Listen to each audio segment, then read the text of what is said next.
বর্ধমান বিশ্ববিদ্যালয়ের চতুর্থ সেমিস্টার পরীক্ষা খুব শীঘ্রই হতে চলেছে। তোমরা নিশ্চয়ই নোটিশ পেয়ে গেছো যে বর্ধমান বিশ্ববিদ্যালয়ের চতুর্থ সেমিস্টার পরীক্ষা 31 আগস্ট থেকে শুরু হতে চলেছে। 31 আগস্ট তোমাদের একটা সম্ভাব্য ডেট দেওয়া হয়েছে, সেই ডেট থেকেই তোমাদের চতুর্থ সেমিস্টার এক্সাম শুরু হয়ে যাবে। সেই চতুর্থ সেমিস্টার এক্সামের আগে তোমাদের সামনে ইতিহাসে অনার্সের গুরুত্বপূর্ণ সিসি 8, 9 এবং 10 এর গুরুত্বপূর্ণ সাজেশন তোমাদের দেওয়ার কথা ছিল। এই জন্য আমি দুঃখিত, তোমাদের কাছ থেকে ক্ষমা চেয়ে নেব যে বিভিন্ন রকম অন্য কাজের জন্য তোমাদের সামনে সেই সিসি 8, 9, 10 এর গুরুত্বপূর্ণ সাজেশন আমি আনতে পারিনি গো। আজ তোমাদের একটা কথা বলবো, তোমরা যদি সিসি 8 এবং 9 এর গুরুত্বপূর্ণ সাজেশন কিছু তৈরি করে থাকো, সেই গুরুত্বপূর্ণ সাজেশনের ভিত্তিতে তোমাদেরকে আজ আমি সিসি 8 এবং 9 এর গুরুত্বপূর্ণ কিছু প্রশ্ন দিয়ে দিচ্ছি। এই প্রশ্নগুলো তোমাদের তৈরি হয়ে আছে কিনা একটু মিলিয়ে নিও। সিসি 8 পেপার থেকে 10টি প্রশ্ন এবং সিসি 9 পেপার থেকে 10টি প্রশ্ন তোমাদের আজকে আমি দিয়ে দেবো। এই 10টি করে প্রশ্ন তোমাদের চতুর্থ সেমিস্টার এক্সামের জন্য খুব বেশি গুরুত্বপূর্ণ বলে আমার মনে হলো, তাই মনে করলাম আর একবার দেরি হলো তোমাদের সামনে এই সিসি 8 এবং 9 পেপারের গুরুত্বপূর্ণ প্রশ্নগুলো নিয়ে আনা উচিত বা সেই প্রশ্ন নিয়ে তোমাদের সামনে আলোচনা করা উচিত। তাই সেই গুরুত্বপূর্ণ প্রশ্নগুলো তোমাদের দিয়ে দিচ্ছি, সেগুলোকে খাতায় নোট ডাউন করে মিলিয়ে নাও। তোমাদের চতুর্থ সেমিস্টার এক্সামের জন্য সিসি 8 এবং 9 পেপার থেকে এই প্রশ্নগুলো তৈরি আছে কিনা। সবার আগে তোমাদেরকে সিসি 8 পেপার থেকে যে গুরুত্বপূর্ণ 10টা প্রশ্ন আমি বেছেছি, সেই 10টা প্রশ্ন বলে দিচ্ছি, সেগুলোকে খাতায় নোট ডাউন করে মিলিয়ে নেবে। এই প্রশ্নগুলো তোমাদের সিসি 8 পেপারের জন্য তৈরি করে রেখেছো কিনা সেগুলো তোমাদের সামনে স্ক্রিনের মধ্যে এক এক করে আসবে। তার প্রথম প্রশ্নটা দেখে রাখবে, 17 শতকে ইউরোপে সামাজিক ও অর্থনৈতিক সংকটের স্বরূপ ব্যাখ্যা করো। 2 নম্বর প্রশ্ন, 30 বছরের যুদ্ধের পিছনে ধর্মীয় না রাজনৈতিক কারণ বেশি দায়ী ছিল। 3 নম্বর প্রশ্ন, 1688 খ্রিস্টাব্দে গৌরবময় বিপ্লবের প্রকৃতি আলোচনা করবে। এই প্রশ্নটা ঘুরিয়ে আবার দিতে পারে, 1688 খ্রিস্টাব্দে বিপ্লবকে কি গৌরবময় আখ্যা দেওয়া যায়।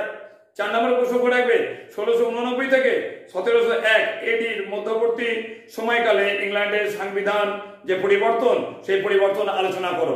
এই প্রশ্নটা অন্যভাবে হতে পারে, ইংল্যান্ডের ইতিহাসে 11 বছরের স্বৈরতন্ত্র চার্লসের সংকটকে কিভাবে ঘনীভূত করেছিল। এরপরে গুরুত্বপূর্ণ প্রশ্ন করবে, মার্কেন্টাইন বাদ বলতে কি বোঝায়। প্রশ্ন করে রাখবে, মার্কেন্টাইন বাদের বৈশিষ্ট্যগুলি আলোচনা করো। তারপরে গুরুত্বপূর্ণ প্রশ্ন করে রাখবে, অষ্টাদশ শতকে ইউরোপে জ্ঞানদীপ্ত স্বৈরতন্ত্রের উদ্ভব ও বিকাশ সম্পর্কে আলোচনা করো। এখান থেকে যে 7 নম্বরের গুরুত্বপূর্ণ প্রশ্নটা বেরিয়েছি, সেই প্রশ্নটা হচ্ছে তোমাদের অষ্টাদশ শতকে ইংল্যান্ডে পার্লামেন্টারি রাজতন্ত্রের উদ্ভব ও বিকাশ সম্পর্কে আলোচনা করো। এখান থেকে তারপর 8 নম্বরের গুরুত্বপূর্ণ প্রশ্নগুলো বলে দিই, যে ইউরোপে ব্যাংক ব্যবস্থা প্রসার ও প্রবর্তন ইউরোপের পুঁজিবাদের উত্থানকে কিভাবে সাহায্য করেছিল। সিসি 8 পেপার থেকে 9 নম্বর প্রশ্ন করবে, ইংল্যান্ডে কৃষি বিপ্লব সম্পর্কে যা জানো লেখো। এবং এখান থেকে 10 নম্বর অর্থাৎ লাস্ট প্রশ্ন করে রাখবে, ইংল্যান্ডে গৃহযুদ্ধের প্রকৃতি বিশ্লেষণ করো। এই 10টা গুরুত্বপূর্ণ প্রশ্ন তোমাদের সিসি 8 পেপারের জন্য আমার মনে হলো গুরুত্বপূর্ণ। এগুলো তোমরা করে রেখেছো কিনা সেটার জন্য তোমাদের সামনে এই সিসি 8 পেপারটা আমি এই শেষ মুহূর্তে নিয়ে এলাম। এখান থেকে এক্সট্রা তোমাদের 4টে প্রশ্ন রয়েছে যেগুলো করার প্রয়োজন বলে মনে হয়েছিল, সেই প্রশ্নটা আমি শেষের দিকে আবার বলে দেবো, যদি প্রয়োজন পড়ে সেগুলো একটু শুনে নিও। এখন তোমাদের সামনে সিসি 9 পেপার থেকে গুরুত্বপূর্ণ যে প্রশ্নগুলো রয়েছে, 10টা গুরুত্বপূর্ণ প্রশ্ন, সেই 10টা গুরুত্বপূর্ণ প্রশ্ন তোমাদের সামনে তুলে ধরছি, সেগুলোকে অবশ্যই খাতায় নোট ডাউন করে দেখে নেবে বা মিলিয়ে নেবে এগুলো তোমরা তৈরি করে রেখেছো কিনা। তার প্রথম প্রশ্ন করবে, সম্পদের বহির্গমন বলতে কি বোঝায়। প্রশ্ন কি, সম্পদের বহির্গমনের উপর একটি টিকা লেখো। 2 নম্বর প্রশ্ন করবে, 19 শতকে কৃষির বাণিজ্যিকীকরণ কৃষকদের উপর কি প্রভাব ফেলেছিল। 3 নম্বর প্রশ্ন করবে, শিক্ষা ও সমাজ সংস্কার আন্দোলনে ঈশ্বরচন্দ্র বিদ্যাসাগরের অবদান লেখো। মোস্ট ইম্পর্টেন্ট প্রশ্ন। তারপরে প্রশ্ন, মহাবিদ্রোহের স্বরূপ, মানে 1857 খ্রিস্টাব্দে যে মহাবিদ্রোহ ছিল, সেই মহাবিদ্রোহের স্বরূপ বা প্রকৃতি বিশ্লেষণ করো। 5 নম্বরের গুরুত্বপূর্ণ প্রশ্ন, ওয়াহাবি আন্দোলনে তিতুমিরের ভূমিকার মূল্যায়ন করো। 6 নম্বর প্রশ্ন, মীর কাসিমের সঙ্গে ব্রিটিশ ইস্ট ইন্ডিয়া কোম্পানির বিরোধের কারণগুলি বিশ্লেষণ করো। 7 নম্বর প্রশ্ন, ইঙ্গ মহীশূর যুদ্ধে টিপু সুলতানের ভূমিকার মূল্যায়ন করো। তারপর প্রশ্ন, অধীনতামূলক মিত্রতা নীতির গুণাগুণগুলি বিচার করো। 9 নম্বর গুরুত্বপূর্ণ প্রশ্ন, দ্বৈত শাসন ব্যবস্থার গুরুত্ব সম্পর্কে একটি সংক্ষিপ্ত টিকা লেখো। এখান থেকে 10 নম্বরের যে প্রশ্নটা রয়েছে, সেই প্রশ্নে আমি তোমাদের 4টে টিকা বেছে দিয়েছি। এই 4টে টিকা একটু দেখে নিও।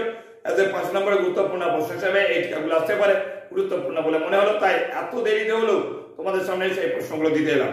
তো তুমি এর টিকা হিসেবে প্রথম করে রাখবে রেগুলেটিং অ্যাক্ট আইন, করে পিটের ভারত শাসন আইন, করে বেন্টিং এর শিক্ষা সংস্কার, করে রাখবে রায়তওয়ারি বা মহলওয়ারি বন্দোবস্ত।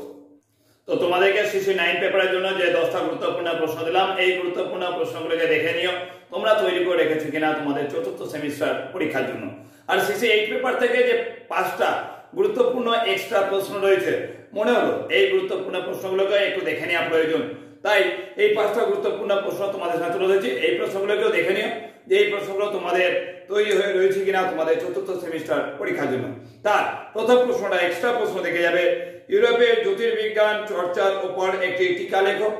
2 নম্বর প্রশ্ন যে লেভেল আর ডিগারের রাজনৈতিক চিন্তার পরিচয় দাও, করবে জন লকের রাষ্ট্রতত্ত্ব ও উদারনৈতিক চিন্তাধারা আলোচনা করো, করবে ইউরোপে জ্ঞানদীপ্ত স্বৈরতন্ত্রের উদ্ভব সম্পর্কে আলোচনা করো, করবে ওয়েস্টফেলিয়া শান্তি চুক্তির গুরুত্ব লেখো। এই যে 5টা গুরুত্বপূর্ণ প্রশ্ন দিলাম এক্সট্রা প্রশ্ন, এখান থেকেও 2টো প্রশ্ন তোমাদের পরীক্ষায় আসবে বলে আমার মনে হলো, তাই এই গুরুত্বপূর্ণ 5টা প্রশ্ন তোমাদেরকে দিয়ে দিলাম সিসি 8 পেপারের জন্য।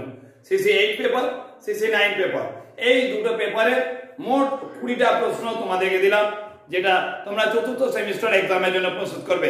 যদি মনে হয় আমার দেওয়া সাজেশনগুলো তোমাদের কাজে লাগে, থার্ড সেমিস্টারে দেখেছো, যদি আমার দেওয়া সাজেশনগুলো তোমাদের কাজে লাগে তাহলে অবশ্যই তোমার প্রিয় বন্ধু বান্ধব যারা তোমার সঙ্গে পড়াশোনা করছে তাদেরকে এই গুরুত্বপূর্ণ সাজেশন অবশ্যই আমার জন্য বেশি বেশি করে শেয়ার করবে, যাতে সেগুলো তারাও তৈরি করেছে কিনা দেখে নিক, একবার দেখে নিক এই গুরুত্বপূর্ণ প্রশ্নগুলো তাদের তৈরি আছে কিনা। এখনকার এইটুকুই, খুব শীঘ্রই তোমার সাথে দেখা হচ্ছে নেক্সট কোনো গুরুত্বপূর্ণ সাজেশনে। এখনকার জন্য টাটা।